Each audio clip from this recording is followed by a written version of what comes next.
ওগো, আজ বাজারে কেমন বিক্রি হইল গো? আহ, সেই কথা আর হইল না গিন্নি। 5টা পুতুল বেচা মাত্র 100 টাকা পাইছি। এই কয়দিন বাজারে লোকজনও কম, আর আজকাল মাটির পুতুল তো কেউ কিনেই না। হ্যাঁ গো, আমাগো কপালটাই মন্দ। সব দিক থেকে কেমন যেন ভাগ্য আমাগো সহায় হইতাছে না।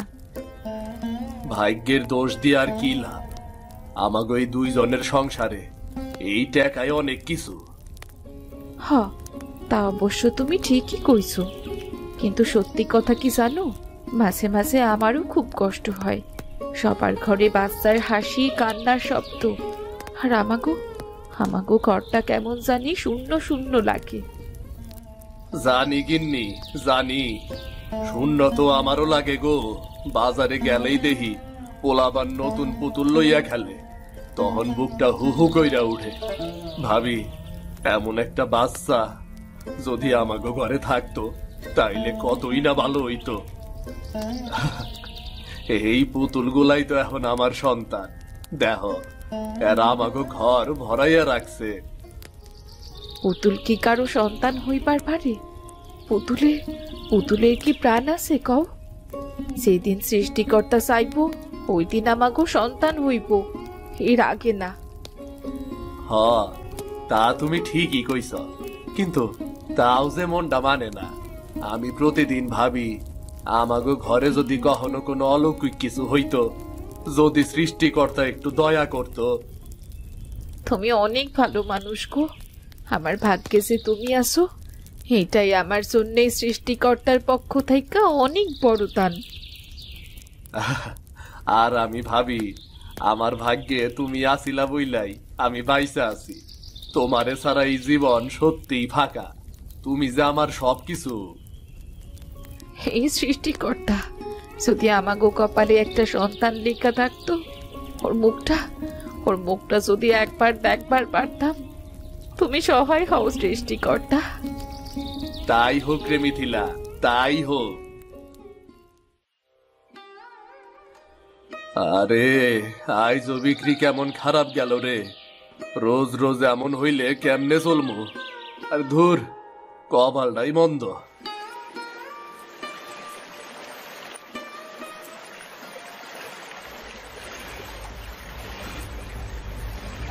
আরে, ওইটা আবার কি সেরালো রে? আরে বাহ, এত সুন্দর পুতুল! এত সুন্দর পুতুল তো আমি জীবনেও দেখি নাই। এত সুন্দর পুতুল কেডা বানাইছে?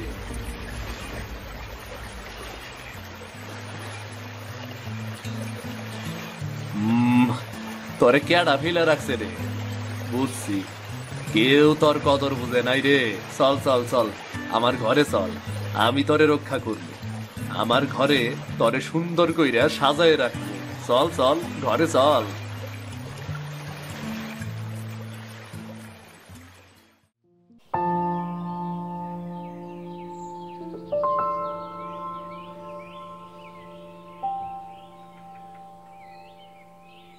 কি গো, আইসে তো দেরি করলা কেন? খাবার তো ঠান্ডা হইয়া গেল।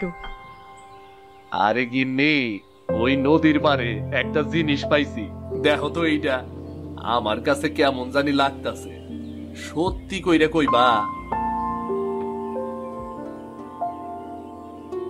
আরে বাহ, এইটা তো খুব সুন্দর পুতুল। এইটা কই পাইলা তুমি? কারো কাছ থেকে হারাইয়া গেছে বুঝি? জানি না, আশেপাশে কেউ আসিল না। ওর চোখ দুইটা দেখো, কেমন যেন দেখলেই মনে হয় একটা বাচ্চা হাসতাছে। তুমি যে কি কও না, মাটির জিনিসের আবার হাসি কান্না হয় নাকি? জানি গিন্নি, কিন্তু তবু কেমন জানি লাগতাছে, যেন কেউ আছে এর ভেতরে। আচ্ছা, ওরে একটু পরিষ্কার করি, তারপর ঘরের কোনায় রাখা দেই। জানো গিন্নি, এই পুতুলটার প্রতি খুব মায়া লাগতাছে, যেন সত্যিই কারো মাইয়া। বিশেষ কইরা ওর চোখ দুইটা দেখলে কেউ কইবই না যে এইটা পুতুলের চোখ। হ, তোমার খালি আবল তাবল কথা। চলো তো, এখন একসাথে খাইয়া নেই, তারপর তুমি তোমার ওই পুতুল মেয়েটারে ঘুম পাড়াইও। আরে তুমি না,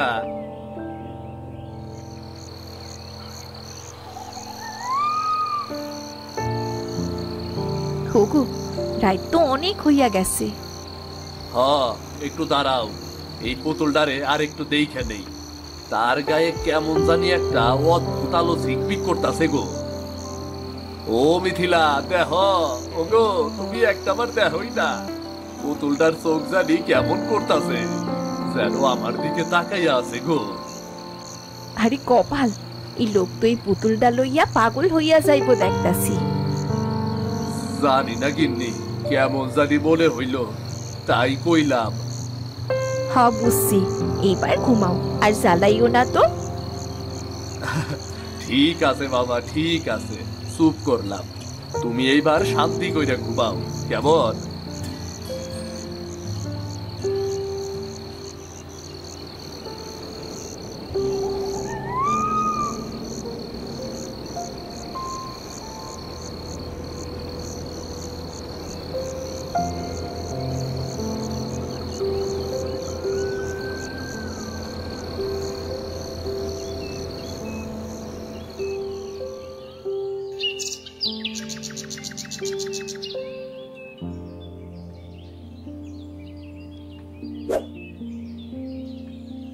বাবা মা ওঠো, ভোর হইয়া গেছে তো, আর কত ঘুমাইবা কত, এবার তোমরা ওঠো।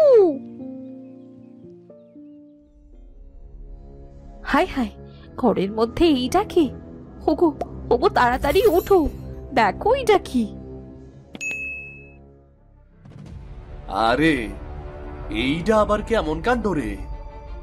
এইটা তো কাল রাইতেও পুতুল ছিল, আজ মানুষ হয়ে গেল কেমনে? কেমনে সম্ভব এটা? তুমি ভয় পেও না বাবা, আমি তোমাকেও কষ্ট দূর করতে আইছি। আমি সেই পুতুল তুমি যারে কাল নদীর ধারে পাইছিলা। সৃষ্টিকর্তা আমারে প্রাণ দিছে যাতে তোমরা সন্তান সুখ লাভ করবার পারো। তুই তুই সত্যি আমাগো মেয়ে? হ মা, তোমরা এতদিন কেঁদে কেঁদে যে সন্তানের জন্য প্রার্থনা করছো, আমি সেই আশীর্বাদ। আমি তোমাদের রানী। হে সৃষ্টিকর্তা, এতদিন পর আমাগো প্রার্থনা তুমি শুনলা, তুমি সত্যি মহান। এই দুনিয়ায় আমার আর কিচ্ছু চাওয়ার নাই, আবার সব চাওয়া শেষ। তুই আমাগোর রানী হইবি, আমাগোর ঘর তুই হাসি খুশিতে ভরাইয়া রাখবি রে। হ্যাঁ বাবা, আমি তো তোমাদের ঘরের আলু। তোমরা আর দুঃখ করো না, আমি তোমাদের পাশে চিরদিন থাকবো। হায় সৃষ্টিকর্তা, তুমি এই পুতুলে প্রাণ দিছ, আমাগো ঘরে সুখ দিছ। তোমার মহিমা অপরিসীম, তোমার এই দয়া আমরা কোনোদিনও ভুলবো না। আজ থাইকা তুই আমার রানী, এই ঘর, এই দুনিয়া, এই সবই তোর রাজ্য। হ্যাঁ মা, আমি তোমাদের রানী।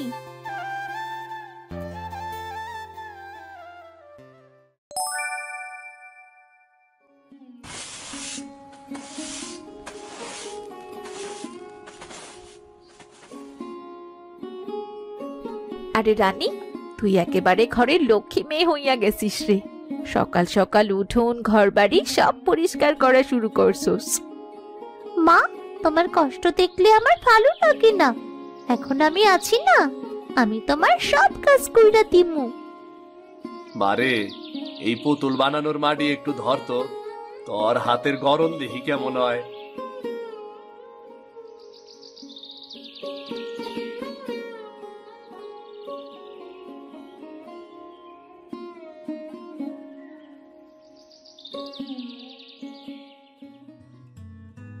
ওরে বাবা, এই মাইয়ার হাতে তো জাদু আছে গো। আমি তো এত বছরেও এমন সুন্দর পুতুল বানাইতে পারি নাই, আর তুই জীবনে প্রথম মাটিতে হাত দিয়াই এত সুন্দর পুতুল বানাইয়া ফেলাইলি। বাবা রে বাবা! বাবা, তুমি যে পুতুলগুলা বানাইছিলা, আমি শুধু তোমার বানানোর ধরনটা দেখছিলাম একবার, বাকিটা কেমনে কেমনে যেন হইয়া গেল। আরে আরে, সত্যি তো, রানীর পুতুলগুলা দেখলে মনে হয় সত্যি মানুষ আসতাছে।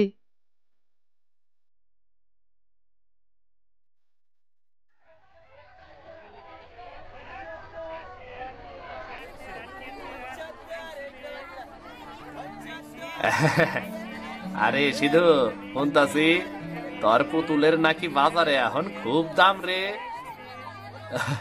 হরে ভাই, সৃষ্টিকর্তার দয়া হইছে আমার উপর।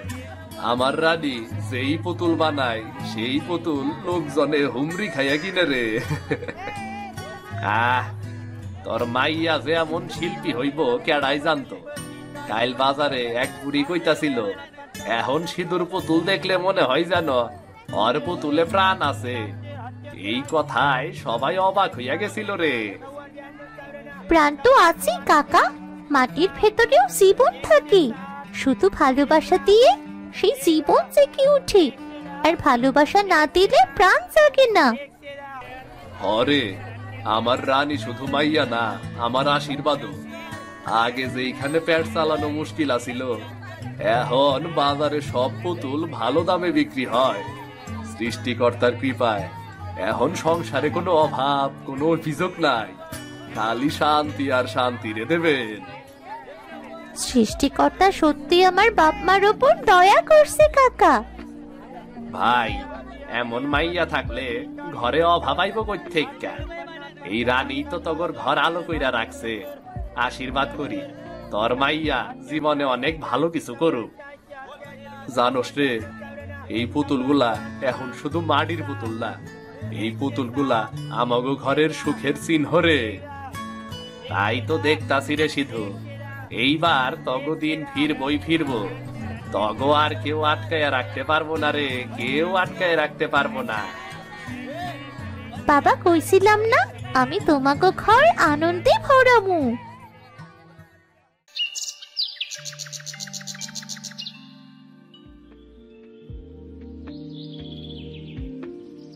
এই যে মহেশ দাদা, শুনছ নাকি সিঁদুর এখন কেমন উন্নতি হইছে?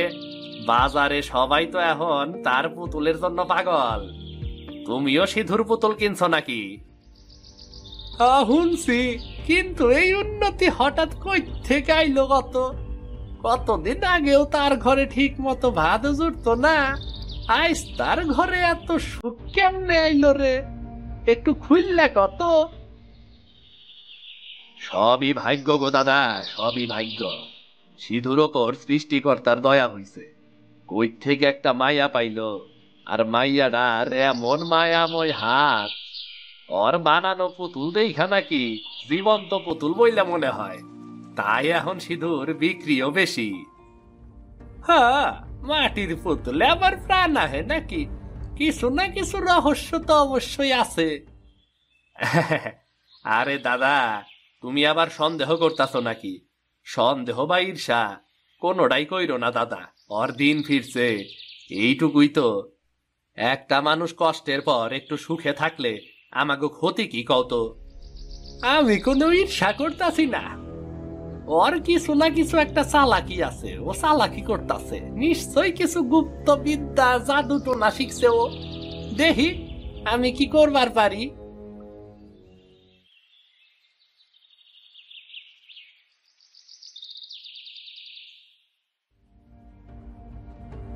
আজ রাইতেই ওর বাড়িতে যাইতে হইব, তারপরে দেখমু সিধু কি রহস্য লুকাইয়া রাখছে।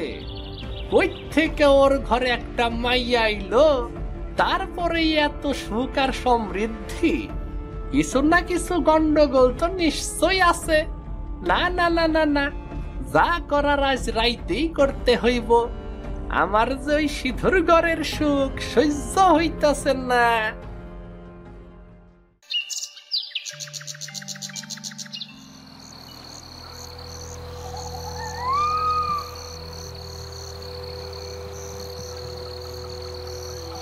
দেহি দেহি, আজকে আমারে কিছু একটা প্রমাণ পাইতেই হইব।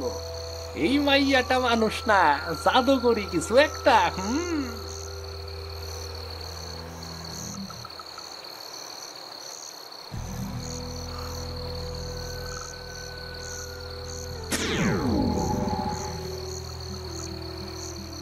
ওরে বাপ রে, ওই মাইয়া তো মাটি ধরার লগে লগে মাটি পুতুল হইয়া যাইতাছে। এইটা কেমনে সম্ভব? এইটা নিশ্চয়ই কোন জাদুটোনা হইব, জাদুটোনা। মাটিরে আমি প্রাণ দিই, ভালোবাসার তুই হাসিস রে। যে ঘরে দুঃখ ছিল তাই এখন সুখে ভুগিস রে। আমি ঠিকই ধরছিলাম, এই মাইয়া কোনো সাধারণ মানুষ না। এই জাদুর মাইয়া রে এই গ্রাম থেকে তাড়াইতে না পারলে আমাকে সর্বনাশ হইয়া যাইব। আমি কাইলি যাইয়া মোরল দেবাশিস বাবুর কাছে সবকিছু খুইলা কমু। কি রে, ওখানে কি চোরের মতো লুকিয়ে আছিস কেন? আমার সামনে আয়।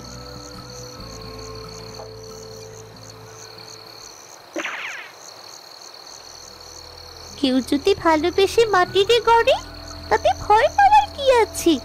আমি তো শুধু ভালোবাসা ছড়াই, আর কিছু না। ওরে বাপ রে, বড় বাসা পাইতে গেছি রে, নইলই রাক্ষসী আমারে মাইরা ফালাইতো। আমি কাল সকালে এই মোরলের কাছে যাব, সবাই রে সত্যিটা জানাইতে হইব।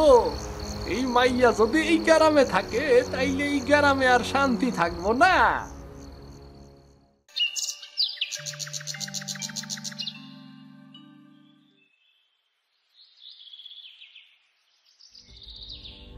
মোরল বাবু, মোরল বাবু, বিশাল বড় গন্ডগোল হয়েছে। সিধুর ঘরের ওই মাইয়াটা কোনো সাধারণ মানুষ না, ওইটা একটা ভূত। কি বলছিস মহেশ? একটু ধীরে বল। ভূত মানে কি সব বলছিস তুই? না বাবু, ভূত না হইলে ভুল কইরা ভূত বইলা ফালাইছি, কিন্তু ওইটা অদ্ভুত মাইয়া। আমি নিজের চোখে দেখছি, গত রাইতে সে মাটির পুতুলে প্রাণ দিতাছিল। ওর হাতে আলো জ্বলে আর পুতুলও নড়ে। মাটির পুতুল আবার নড়ে কিভাবে? মহেশ, তুই নিশ্চিত তো? নাকি গত রাতে উল্টো পাল্টা কিছু খেয়ে এমন ভুল ভাল দেখেছিস? C C C C C, এইগুলা আপনি কি কইতাছেন বাবু? আমি অমন পোলাই না, তয় আমি মিথ্যা কইতাছি না বাবু। এই গ্রাম বিপদে পড়বো যদি ওই মাইয়াডারে আমরা না তারাই। আচ্ছা ঠিক আছে, আমি নিজে সিধুর বাড়িতে যাব, নিজের চোখে দেখব কি সত্যি আর কি মিথ্যা।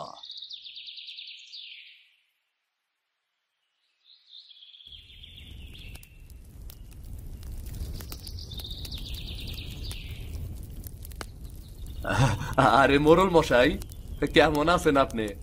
আর এই সকালে আমার বাড়িতে কি মনে কইরা? ভালো আছি সিধু, কিন্তু শুনলাম তোমার ঘরে নাকি অস্বাভাবিক কোনো ঘটনা ঘটছে। আর এই মেয়েটাকে, বাড়ি কোথায় ওর? কোথা থেকে এসেছে? বাবু, এই মাইয়াডারে আমি নদীর ধারে পাইছিলাম, একলা বইসে কাঁদতেছিল। ওর বাপ মা কেউ নাই, আমার মন আর সইল না, তাই ঘরে নিয়ে আইছি। এখন ওরে নিজের মাইয়ার মতনই রাখি। সিধু, সিধু মিথ্যা কইতাছে বাবু, আমি নিজের চোখে দেখছি।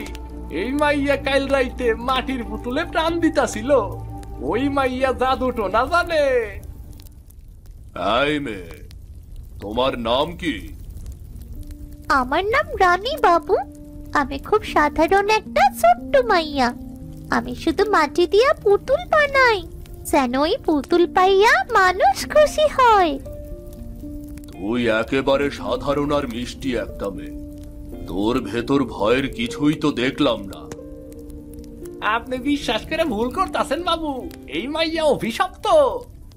চুপ কর মহেশ, প্রবাদ ছাড়া কাউকে দোষ দিস না। এইসব মিথ্যা কথা ছড়ালে গ্রামে অশান্তি বাড়বে। সিধু, তুই তোর মেয়েকে ভালো রাখিস। তোদের মতো মানুষের হাতেই তো গ্রামের শিল্প বাঁচে। ধন্যবাদ মোরল সাহেব, আপনি না থাকলে আমাকে মান সম্মান শেষ হইয়া যাইতো। সুখে থাকো মা, তুমি একদিন এই গ্রামে আলো আনবে। সুখে থাকো।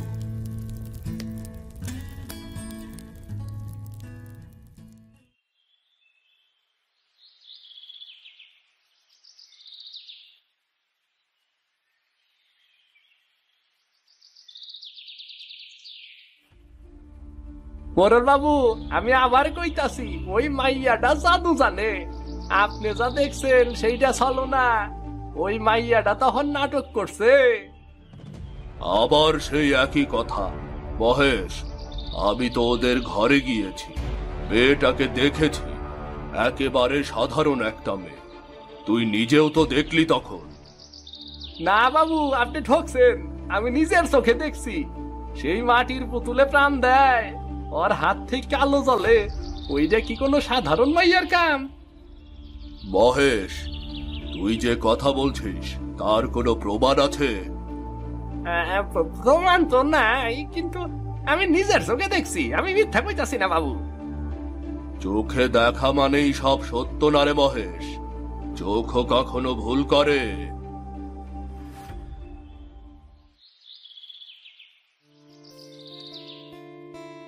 মোরল বাবু, আমি বাজার থেকে ফিরতেছিলাম, মহেশের কথা শুই না আপনার বাড়িতে আইলাম।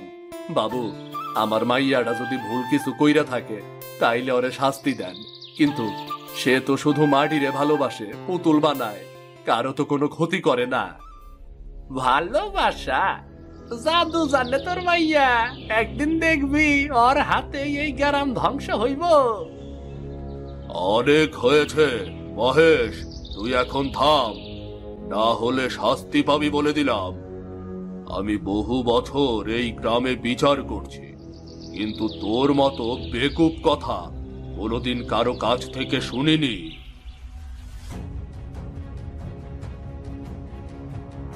এই সব মন গড়া কাহিনী ছড়ালে গ্রামে অশান্তি বাড়বে।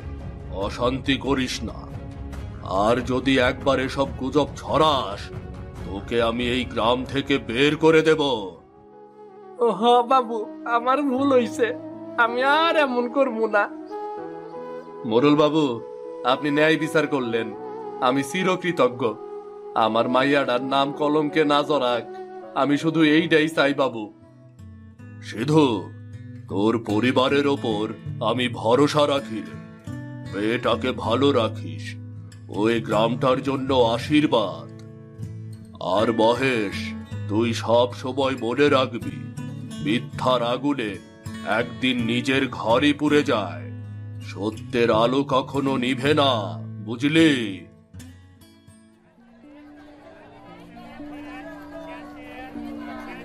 সিধু ভাই, তোমার মাইয়ার বানানো পুতুলে এমন মাইয়া দেখলে মনে হয় মানুষে হাসতাছে। আর তোমার মাইয়ার এই পুতুল এখন আশেপাশে অনেক গ্রামে যাইতাছে। দাদা, সবই সৃষ্টিকর্তার কৃপা আর আপনাকে আশীর্বাদ। আমার রানী এখন শুধু আমার গর্ব না, এই গ্রামের গর্ব। কতদিন আমরা দুঃখে কাটাইলাম, এখন যেন সব দুঃখ এই মাটির মতোই গড়লা গেল। না গো গিন্নি, আগে ঘর আসিল, কিন্তু ঘরে শান্তি আসিল না। এখন মনে হইতাছে আমরা অনেক সুখে আছি গো, অনেক সুখে আছি। বাবা মা, আমি তোমাকে পাইয়া খুব খুশি। এইটা সত্যি যে আমি পুতুল থেকে জন্ম নিছি, কিন্তু আইস মনে হইতাছে তোমাকে ভালোবাসায় আমি সত্যিকারের মানুষ হইছি।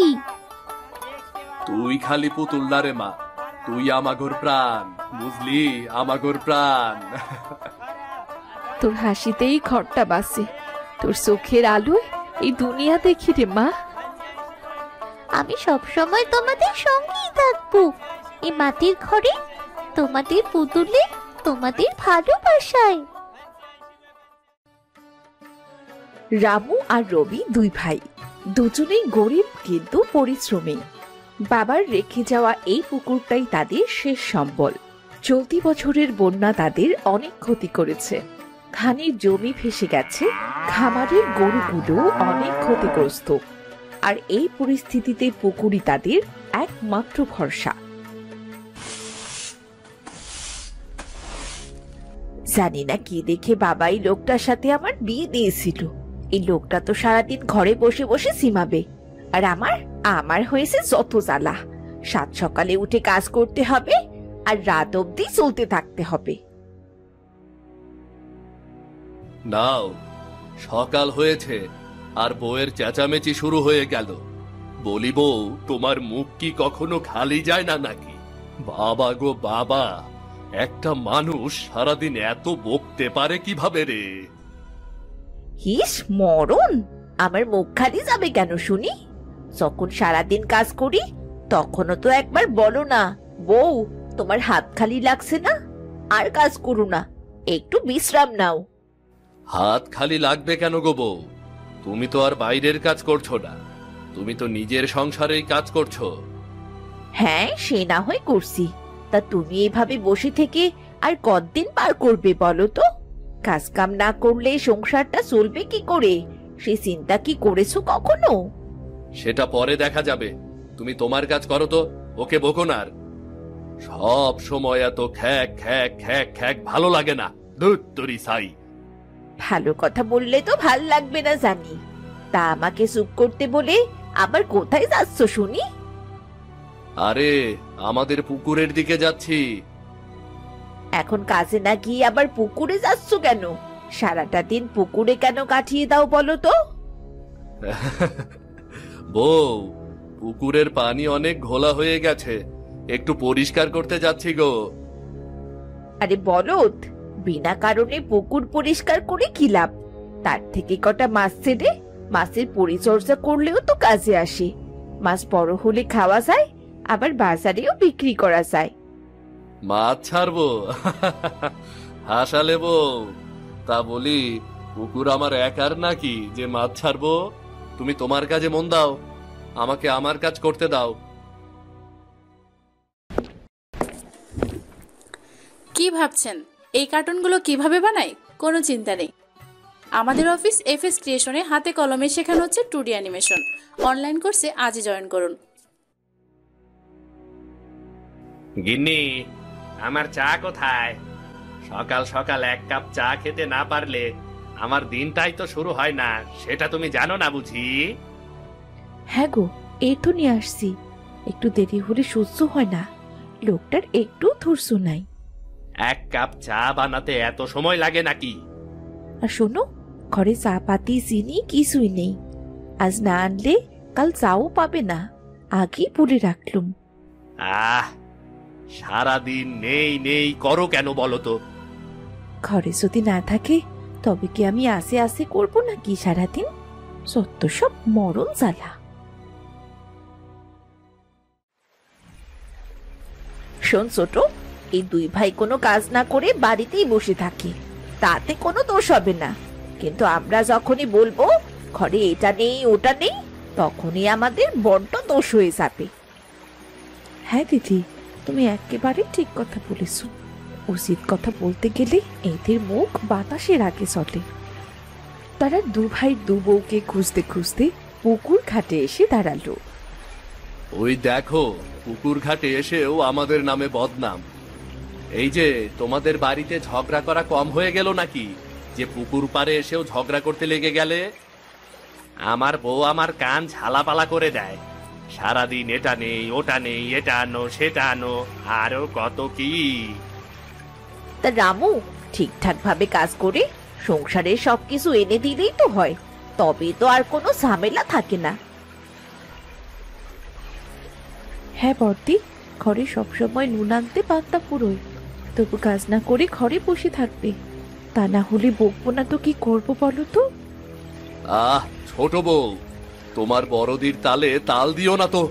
তোমরা কি জানো না, গত বছর সর্বনাশে বন্যায় আমাদের সবকিছু শেষ হয়ে গেছে।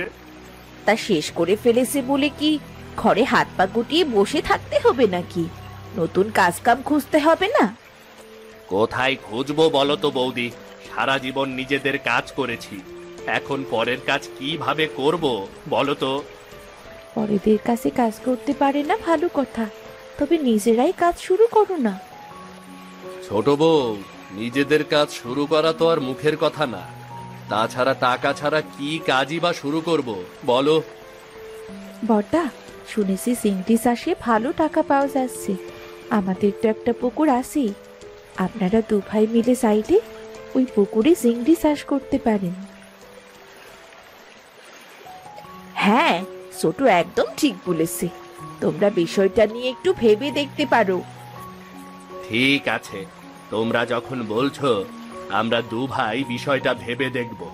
এখন তাড়াতাড়ি বাড়ি এসো, পেটে খুব জোর খিদে পেয়েছে গো, তাড়াতাড়ি আসো। পরের দিন রামু ও রিনা গেল রবিদের বাড়িতে। বর্দা, মিনা কিন্তু ঠিক বলেছে, যদি আমরা পুকুরে চিংড়ি চাষ করি তাহলে সংসারে টানাটানি কমে যাবে। তাছাড়া আমাদের পুকুরটা এভাবে আর কতদিন পড়ে থাকবে, পুকুরটাকে একটু কাজে লাগাই।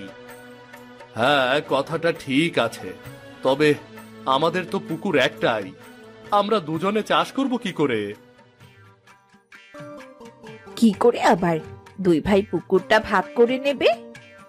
কিন্তু বর্দি, ভাগ করবে কিভাবে? কি করে আবার মাঝ বরাবর ভাগ করবে, উত্তর দিক রামু নেবে আর দক্ষিণ দিক আমরা নেব। হ্যাঁ হ্যাঁ, এমন ভাবে ভাগ করলেই ভালো হবে, যার বাড়ির দিক সে ভালোভাবে কাজ করতে পারবে। হ্যাঁ ঠিক আছে রামু, তাহলে চল আমরা পুকুরটা ভাগ করে নিই, মাছ থেকে উঁচু করে নেট দিয়ে বেঁধে দেব। তোর পাশে তুই চাষ করবি আর আমার পাশে আমি চাষ করব।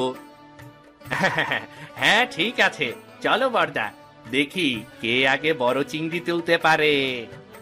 চিংড়ি তো পরে, আগে চল পুকুরটা ভাগ করে নেই। ঠিক আছে, চলো। তারা দু ভাই পুকুরের ভাগের কাজ শুরু করলো। রিনা আর মিনা তাদের হাতে হাতে সাহায্য করতে লাগলো। এই নাও, তোমাদের দু ভাইয়ের এখন দুটো পুকুর হয়ে গেল। এইভাবে মন দিয়ে কাল থেকে চিংড়ি চাষ শুরু করবে। হ্যাঁ গো গিন্নি, কালই বাজারে গিয়ে চিংড়ির পোনা কিনে আনবো গো। হ্যাঁ, কাল থেকেই চিংড়ির চাষ করব। গিন্নি, ঘরে চলো, খুব কষ্ট হচ্ছে আর খিদেও লেগেছে, চলো চলো। হ্যাঁ চলো, খাওয়া শেষ করে বাকি কাজগুলো শেষ করবে।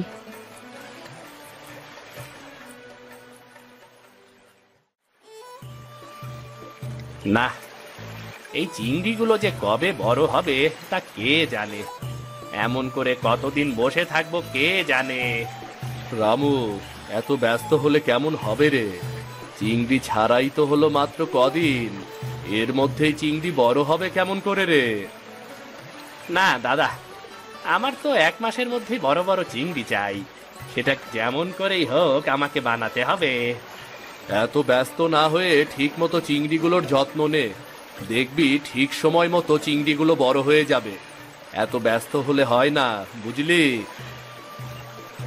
আরে ধুর, এত ধৈর্য কোথায় পাবো কে জানে, ধৈর্য ধরতে একটুও ভালো লাগে না, সময় যেন কাটেই না। তরি ছাই।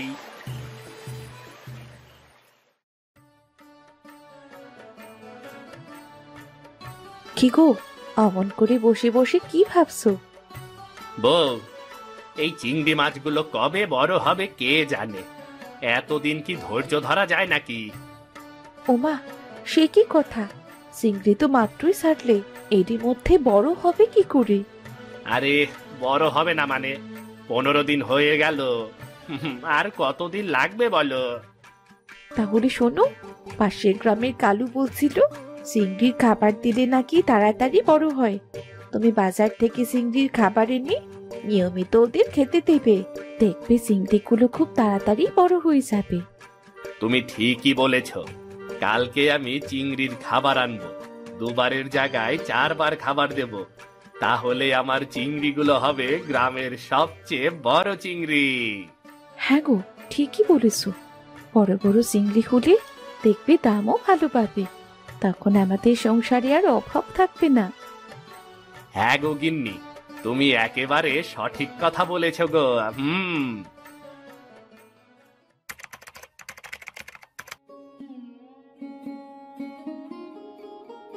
কিরে রামু, চিংড়িগুলোকে কি খেতে দিচ্ছিস রে? বর্দা, আমি চিংড়ির জন্য বাজার থেকে খাবার কিনে এনেছি, সেগুলোই দিচ্ছি গো। শোন রবি, খাবার দিচ্ছিস ভালো কথা, কিন্তু খাবার বুঝে শুনে দিস, বেশি খাবার দিলে কিন্তু পানি নষ্ট হবে, চিংড়ি টিকবে না রে। আরে বর্দা, তোমাকে এত ভাবতে হবে না, আমারটা আমি দেখব, আমার মতো করে আমি চাষ করব, যে করেই হোক কয়েকদিনের ভেতরে আমার বড় বড় চিংড়ি চাই চাই। ঠিক আছে, তোর যেটা ভালো লাগে সেটা কর। আমার যেটুকু বলার আমি বললাম। পরে যেন বলতে না পারিস যে দাদা তোকে সাবধান করেনি। না না না, আমি তোমাকে কোনো দোষ দেব না। তোমার কাজে তুমি মন দাও। যাও যাও যাও।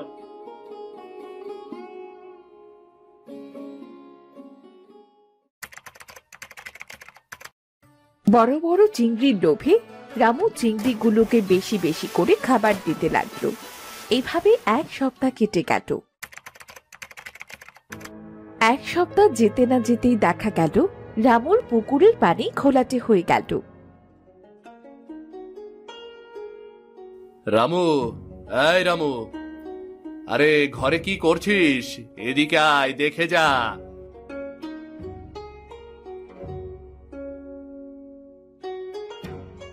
তোর পুকুরের পানির রং দেখেছিস কেমন ঘোলা হয়ে গেছে? আরে বর্দা, কিছুই হয়নি। আমি একটু বেশি খাবার দিয়েছিলাম, তাই পানির রং অমন হয়ে গেছে। তুমি এত ভেবো না তো, কিচ্ছু হবে না। আরে পরিমাণের থেকে বেশি খাবার দিলে তো পুকুরের মাছ মারা যাবে রে। আরে না, কিছুই হবে না। আর বর্দা, তোমাকে না বলেছি না আমার কাজে নাক গলাতে আসবে না তুমি। তোমার নিজেরটা নিয়ে ভাবো। যাও, সব সময় ঘ্যান ঘ্যান ঘ্যান ঘ্যান, এমন ঘ্যান ঘ্যান করো না তো। আচ্ছা ঠিক আছে, তোর যা ভালো লাগে তুই তাই কর, যা। পরদিন সকালে দেখা গেল রামুর চিংড়িগুলো মরে ভেসে উঠেছে। পুকুরের চিংড়িগুলো সব মৃত। ওগো, এমন পচা মাছের গন্ধ কোথা থেকে আসছে? মাছ পচা গন্ধ মানে? আমার পুকুরের মাছের কিছু হলো না তো? ওমা, তাই তো, ওদিক থেকে তো আসছে গন্ধটা। চলো তো গিয়ে দেখি।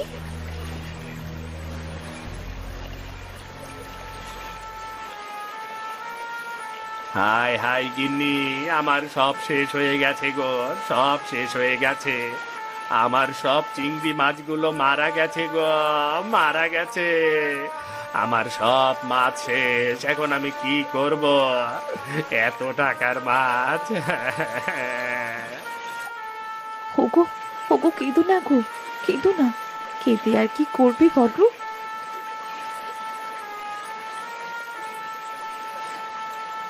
কিরে রামু, অমন করে কাঁদছিস কেন রে? কি হয়েছে তোর? সব শেষ হয়ে গেছে দাদা, আমার সব শেষ। আমার সব চিংড়িগুলো মরে ভেসে উঠেছে গো। হায় হায়, এ কি সর্বনাশ হলো রে! তোকে বারবার সাবধান করেছিলাম, মাত্রা অতিরিক্ত খাবার দিস না, হিতে বিপরীত হতে পারে। কিন্তু তুই আমার কোনো কথাই কানে নিসনি। হ্যাঁ গো বর্দা, বেশি লোভ করতে গিয়ে আমি সব হারালাম। তোমার কথা না শুনে আজ বড় বিপদে পড়লাম গো বর্দা। অমন করে কেঁদো না, যা হবার তা তো হয়েই গেছে। রামু, আর কাঁদিস না রে ভাই, হাল ছাড়িস না। ভুল থেকে মানুষ শেখে। যা হবার তা হয়ে গেছে। এখন বাকি চিংড়িগুলোকে যত্ন কর। পুকুরে মরা চিংড়িগুলোকে উঠিয়ে পুকুরটা পরিষ্কার কর।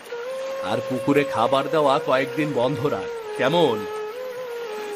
ঠিক আছে দাদা, এবার আমি নিয়ম মানব, আর লোভ করব না। এবার আমি ধৈর্য ধরে কাজ করব। লোভের পরিণাম সত্যি অনেক খারাপ, অনেক খারাপ।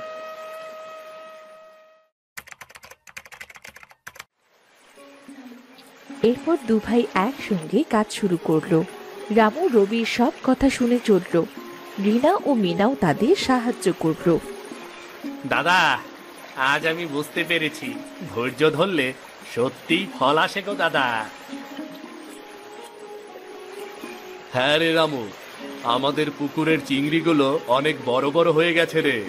কাল কিছু চিংড়ি ধরে বাজারে বিক্রি করতে নিয়ে যেতে হবে। হ্যাঁ দাদা, ঠিকই বলেছ। বিক্রি করা মাছের টাকা দিয়ে আরো কিছু নতুন চিংড়ি কিনবো। বাচ্চা চিংড়ি। ওগুলো বিক্রি করতে করতে ছোটগুলোও বড় হতে থাকবে গো। এই তো, অবশেষে তোর মাথার বুদ্ধি খুলেছে। চল চল, মাছগুলোকে খাবার দিয়ে একটু মাঠের দিকে যাই, চল।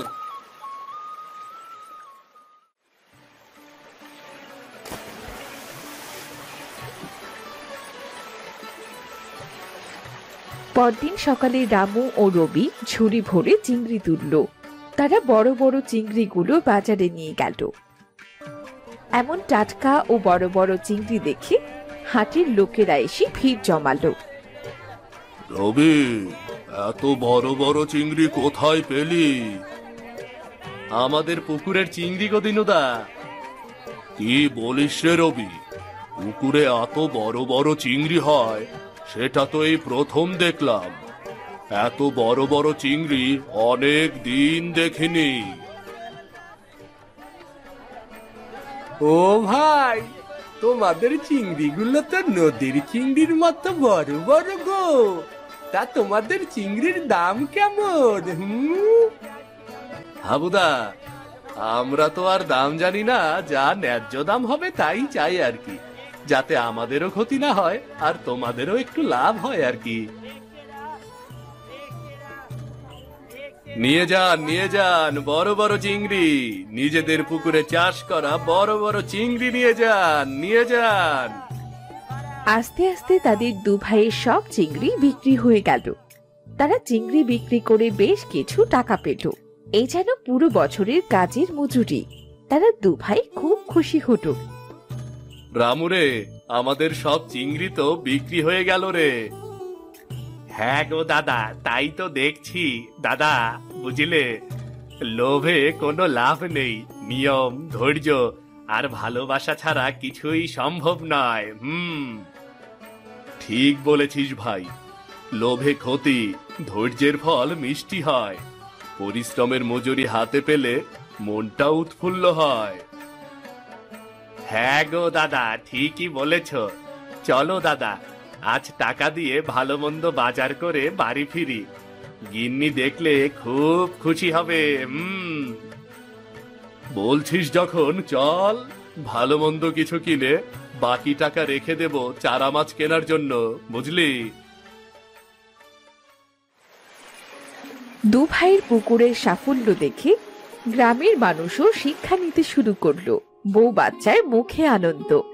তাদের অভাব কিছুদিনের মধ্যেই দূর হয়ে গেল।